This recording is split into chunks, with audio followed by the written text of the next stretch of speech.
back on the Crafty Meraki YouTube channel, and today we are going to be playing with the Green Gala gorgeous stamp set.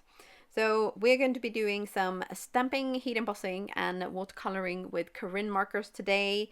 And here is a gorgeous example of what you can do with your coloring if, you aim to be as brilliant as our Brenda is, which, everyone should be. So we have our die cut, which is a one and done, which is the same as the stamp set itself. It is all one piece. So you stamp it once, you die cut it once, done, everything is finished. So this is some Canson XL watercolor paper.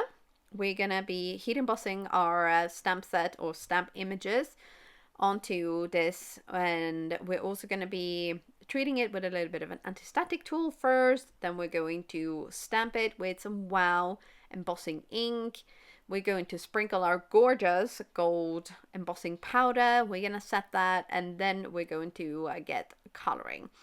So I always use the embossing tool to help with the staticness because, it's just, I find doing that step saves you so much time and aggravation and frustration, because nobody wants those specks of gold or embossing powder where they're not supposed to go. So we want those clean, crisp lines, and this helps so much with that. It also does help if your ink pad is nicely juiced up as well. So make sure that you re-ink it regularly. And when you have fine detailed images, go for the super fine embossing powder rather than the regular. It makes such a difference with those super fine little details. And on a stamp set like this, when you have very intricate details, definitely I would recommend going for the extra fine powder. Now I set this off camera because we're not here for the heat embossing today, we're here for the coloring, and we're gonna get right back into it. I do get a little bit excited about the coloring with Karin Markers because they are just so versatile, they're so fun to play with, they're so easy to use, and they blend amazingly. So the only thing is that you got to make sure that you have the right kind of paper. You must use a watercolor paper to make sure that you get those nice blends. So we're going to zoom in a little bit here, and we're going to have a little bit of tissue paper. We're going to have a water-fillable watercoloring brush, and we're going to start by adding water to our first leaf here. So this is sped up a little bit, but only by double. So it's not, this is super easy. And I cannot stop raving about the Karin Markers, because once I got them, I have almost exclusively gone over to using them for my watercoloring. I will use my Ansai Tambis a little bit for background coloring, if I'm going to do big swishy colorings and things like that. But when it comes to coloring with details and, control, it can be quite difficult with watercoloring, as it is anyway. So I do find with these markers, chef's kiss. Honestly, chef's kiss. They are so easy to play with. They are amazing. You get great, vibrant results. And I could go on and on. I am going to speed up the rest of the coloring here, so it's going to be a little bit of a time lapse, but essentially what I'm doing is I'm mixing and matching some of the colors here to kind of get a really organic look. So I do find with greenery, even when you have something like, say, a monstera leaf, which is what I'm coloring right now, they're green, but I find that, if you're adding in just another little contrasting color, you do kind of get those highlights from where light would hit and etc. It just makes everything kind of look a little bit more alive and real. So there's nothing wrong with just coloring in one color. If you're using Karin Markers like this, you technically only need one color, and then you just use more or less ink, so you can just dilute it a little bit for a lighter touch, and you can then kind of go back in and add more color or ink where you feel it needs a little bit of a darker kind of touch. So I can highly recommend Karin Markers, and yeah, I have taught several classes with them, and I will say the same thing in those classes. These markers are brilliant. so vivid, and they're so color fast as well, which is very, very important because I used to color a lot with Sig color markers, or Sig clean colors. And many years ago, I colored this big kind of flower, and it was really vivid fuchsia. It was gorgeous. But now the color is completely bleached away. It looks nothing like the original card, and I'm so glad I have pictures of that card because it really did turn out so fabulous. But I have not had that same issue with the Karin Markers. So there's something magic in their inks that they are so color fast, which is a huge bonus. Huge bonus.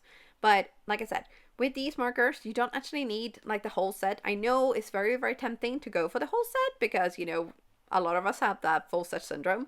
But you can actually get away with quite a basic set because they are so easy to blend and like dilute. You get better colors, not better colors, you get lighter colors, you get darker colors depending on how much ink you use. So yes, definitely look into these if you are looking to kind of find something that is also very portable, because these markers are so travel friendly. Honestly, they are. So while they can be a little bit of an investment, you don't have to go full out, and you can just order like single markers for sure. Yes.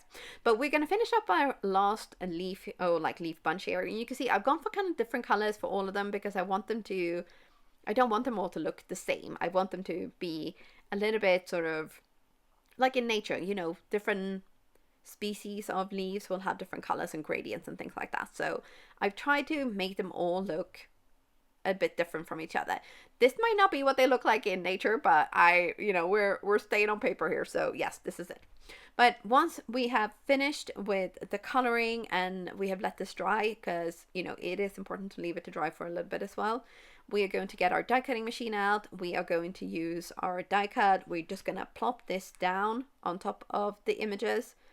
We're going to make sure that it's in the right place. And if you're nervous about the die moving, you can always just pop it down with a little bit of washi tape or something like that to hold it in place. I am being a rebel here, and I'm just putting the cover plate on top, and we're going to run this through, and then we're going to pop these out, and then we're going to move on to the rest of the card making itself. But yeah, one and done. You don't need a whole, you don't need to go back and forth, to cut out all of these leaves. Done in one go. How brilliant is that?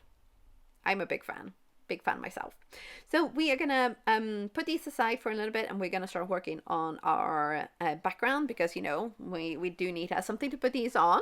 And I had the idea of using a piece of the glitter cardstock, but I messed it up with a little bit of a foiling thing down there. So we're going to chop this off. First I was like, okay, so maybe I can cover it up with the greenery, but that didn't work at all. So we're going to chop this down so that it is slightly smaller than the A2 size. So it's not quite 5.5 inches by 4.25. So it's probably 5.25 inch by 4 inches, something like that. So this we are going to add to a white panel, so that you get that lovely white frame. And then we're going to add this to a card base, because we do need a card base, don't we? And then we're going to arrange our beautiful foliage onto that background. But I thought this color was just really, really nice to have for a background, because it's gonna, that contrasting color with the purple and the ombre is just gonna really make our leaves shine. And yeah, it's just any excuse to use this gorgeous glitter paper, right? I'm a big fan. Look at it. It's so gorgeous. Yes. So now we are going to move on to our final parts, which is puzzling all of these together.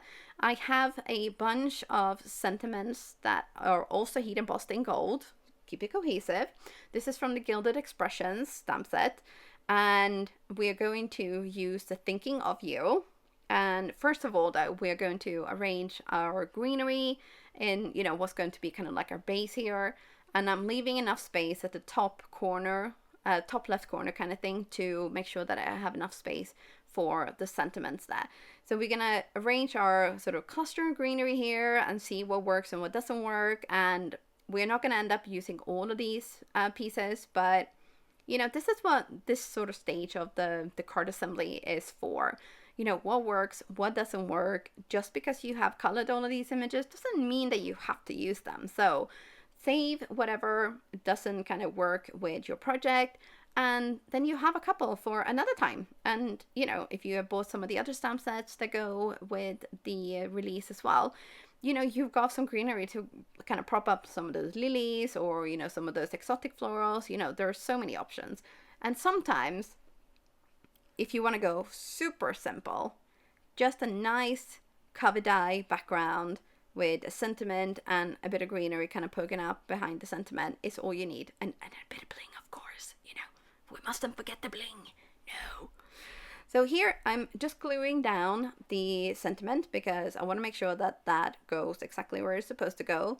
And then instead of using the press and seal trick, I am just going to lift the leaves a little bit, poke in some glue, and then we're just going to press down a little bit because I don't want all of these pieces to be like perfectly pushed down. So I want to be able to bend them up a little bit to kind of give it that alive feel, because I do think that with greenery and flowers and things like that, it is nicer when you have a little bit of texture and like dimension and stuff. And that is it. That is our card done. What do you think?